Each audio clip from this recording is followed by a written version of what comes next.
galera, tudo bem com vocês? Hoje quero ensinar a vocês a fazer um aviãozinho que vai reto e longe. Primeiro, você dobra a folha ao meio.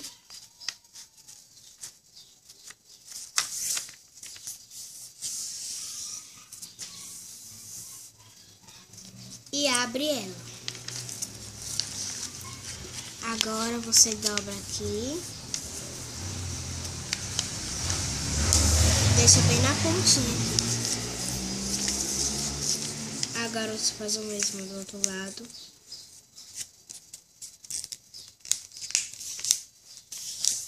Certinho.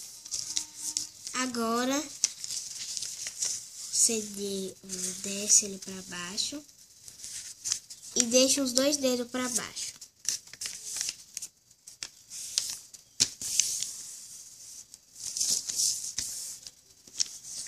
Agora você dobra ao meio aqui a mesma coisa lá em cima.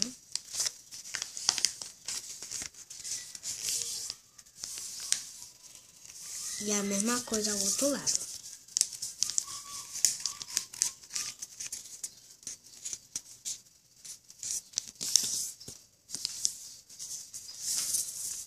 Agora, essa pontinha aqui, você sobe pra cima.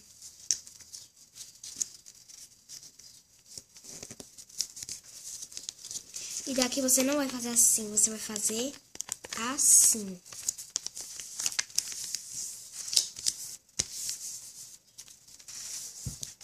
E agora, a mesma coisa aqui. Bem na pontinha aqui também, viu?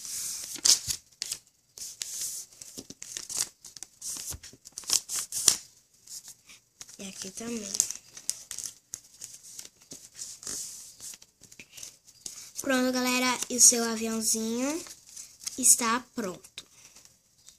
Então, galera, se você gostou do vídeo, curte e dê um joinha e se inscreva-se no nosso canal Aprender.